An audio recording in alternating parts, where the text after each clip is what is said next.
इस वीडियो में हम बहुत सारी द्विविमीय यानी कि 2D आकृतियों के क्षेत्रफल की बात करेंगे। हम बहुत सारी द्विविमीय आकृतियों के बारे में जानते हैं, जैसे वृत्त, त्रिभुज, समलंब, समांतर चतुर्भुज, वर्ग, आयत इत्यादि। इस वीडियो में हम ऐसी बहुत सारी आकृतियों के सूत्र को दोहराएंगे। तो चलिए वृत्त से शुरू करते हैं।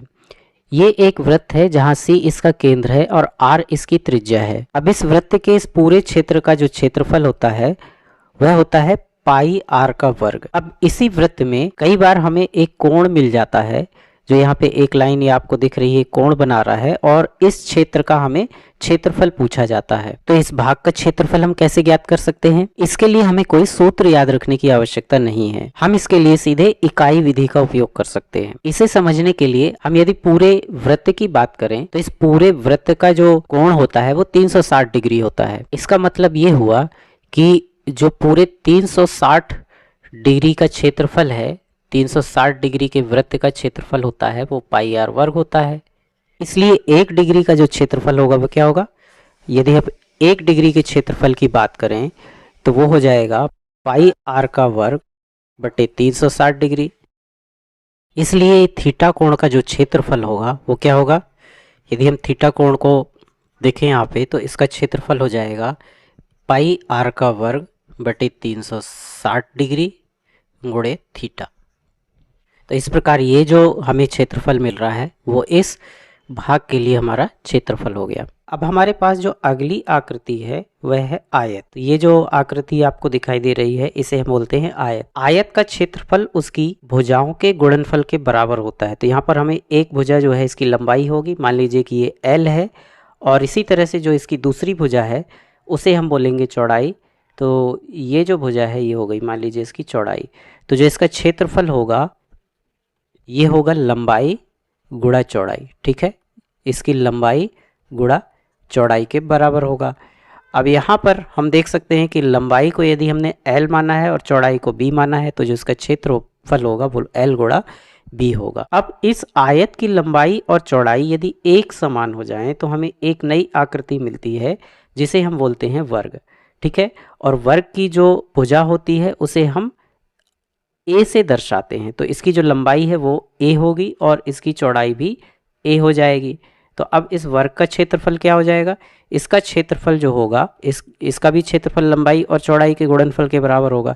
लेकिन यहाँ पर चूंकि लंबाई और चौड़ाई एक समान है तो इनका आपस में गुणा हो जाएगा, यानी a गुणा a बराबर a का वर्ग। हमारी अगली आकृति त्रिभुज है। तो ये जो आकृति यहाँ पर दिखाई दे रही है इसे हम त्रिभुज बोलते हैं। त्रिभुज का क्षेत्रफल निकालने के लिए हमें उसका आधार यानी कि बेस और ऊंचाई यानी कि हाइट दी गई होती है। अब यदि हमें त्रिभुज का आधार और उसकी ऊंचाई ज्ञात हो तो जो त्रिभुज का क्षेत्रफल होता है वो होता है 1/2 गुणा आधार गुणा ऊंचाई।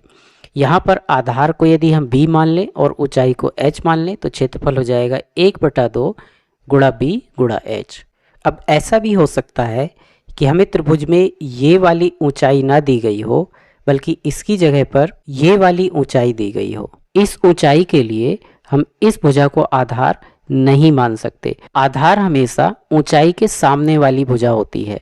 इसका मतलब ये हुआ इस ऊंचाई को हम h2 मान लें तो इसके सामने वाली भुजा जो है इसका आधार होगी, इसे हम b2 मान लेते हैं। ऐसे में इसका जो क्षेत्रफल होगा वो हो जाएगा क्षेत्रफल बराबर 1/2 गुणा आधार यानी कि b2 गुणा ऊंचाई यानी कि h2। आइए अब हम देखते हैं समलंब चतुर्भुज को। ये आकृति जो यहाँ पर है ये समलंब चतुर्भुज है। अब इस समलंब चतुर्भुज का जो क्षेत्रफल होता है वो होता है 1/2 गुणा समांतर भुजाओं का योग गुणा ऊंचाई। तो यहाँ पर समांतर भुजाएं कौन सी हैं? ये और ये भुजा समांतर नहीं है, ये वाली भुजा और ये वाली भुजा हमें समांतर भुजाएं दिखाई दे रही हैं। तो मान लीजिए कि इन भुजाओं की जो लंबाई है हम मान लेते हैं कि इस भुजा की लंबाई a है और इस भुजा की लंबाई b है। तो जो इसका क्षेत्रफल हो जाएगा वो क्या हो जाएगा? 1/2 गुणे समांतर भुजाओं का योग यानी कि a धन b और गुणा ऊंचाई यानी कि h। तो ये हमारी यहाँ पर ऊंचाई है।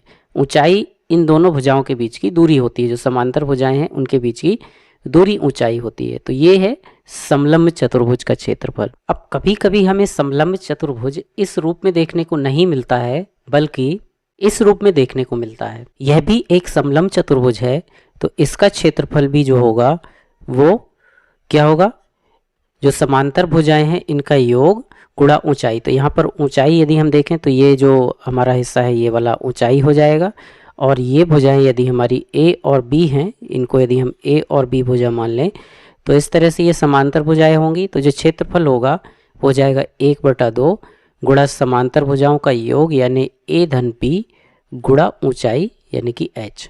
अब अंत में हम देखते हैं समांतर चतुर्भुज को। तो ये जो आकृति है ये समांतर चतुर्भुज है। समांतर चतुर्भुज एक तरह का समलंब ही होता है। इसमें दोनों तरफ की भुजाएं समांतर होती हैं, मतलब ये वाली भुजा इसके समांतर होगी और ये वाली भुजा इसके समांतर होगी। इसलिए इसका क्षेत्रफल ज्ञात करने के लिए हम समलंब वाले सूत्र का ही उपयोग कर सकते हैं। अब यदि यहाँ पर हमें जो दो समांतर भुजाएं हैं, मान लीजिए कि ये वाली भुजा और ये वाली भुजा, इनके बीच की दूरी h है और इन भुजाओं की लंबाई a है, तो इसका जो क्षेत्रफल हो जाएगा वो होगा 1/2 गुणे समांतर भुजाओं का योग, यानी कि इस भुजा और इस भुजा का योग हम देखें तो a और a ये मिलकर के हो जाएगा 2a गुणा ऊंचाई यानी कि h। यानी कि जब हम इसे हल करेंगे तो 2 से 2 कट जाएगा और a गुणा h यानी कि ah बचेगा। तो इस तरह से ये समांतर चतुर्भुज का क्षेत्रफल है। यहाँ पर ये याद रखने की ज़रूरत है कि जो समांतर चतुर्भुज होता है वो एक तरह का समलंब ही होता है, और समलंब का सूत्र लगा करके भी हम इसका क्षेत्रफल ज्ञात कर सकते हैं। अभी समांतर चतुर्भुज भी हमें कभी कभी ऐसा नहीं दिखाई देता, बल्कि ये कुछ इस तरह से दिखाई देता है। जहाँ पर ये हमें ऊंचाई दी गई है तो हमें जो भुजाएं लेना होगा वो ये वाली भुजा और ये वाली भुजा लेना होगा। तो मान लीजिए कि इन दोनों भुजाओं का जो लंबाई है वो b है, दोनों भुजाएं b लंबाई की हैं और ये ऊंचाई दी गई है। तो इसका जो क्षेत्रफल होगा वो होगा यहाँ पर 1/2 गुणा भुजाओं का योग यानी b, और b हम जब जोड़ेंगे तो 2b हो जाएगा गुणा h। तो इसे जब हम हल करेंगे तो 2 से 2 कट जाएगा यानी b गुणा h यानी कि bh हो जाएगा। तो इस प्रकार से हम समांतर चतुर्भुज या समलंब का क्षेत्रफल निकाल सकते हैं।